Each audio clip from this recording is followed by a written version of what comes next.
les outils tirer-pousser, décalage et rotation, les outils de transformation de géométrie. Donc je recommence avec une forme initiale de base.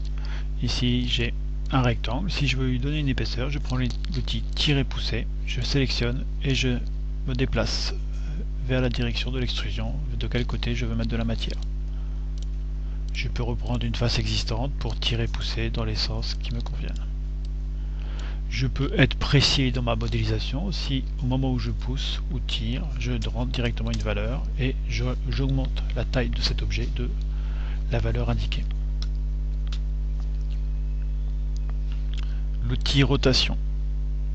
Pour faire tourner un objet que je sélectionne en entier en l'encadrant, comme ceci, avec l'outil sélection, je peux provoquer une rotation. J'ai un compas qui apparaît, un rapporteur. Il faut d'abord pointer le centre de rotation, puis l'extrémité, et après définir la valeur de la rotation. On peut le faire à la main, puisqu'on procède par cran, mais on peut aussi rentrer une valeur directement, 90 pour 90 degrés.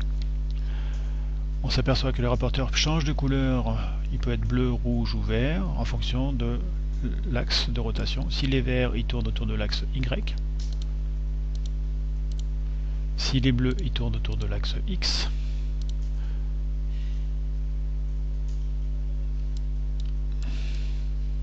Et s'il est rouge, il tournera autour de l'axe Z. Un autre outil qui s'appelle l'outil décalage permet de décaler les contours d'une géométrie, très utile pour dessiner des murs. Je recommence.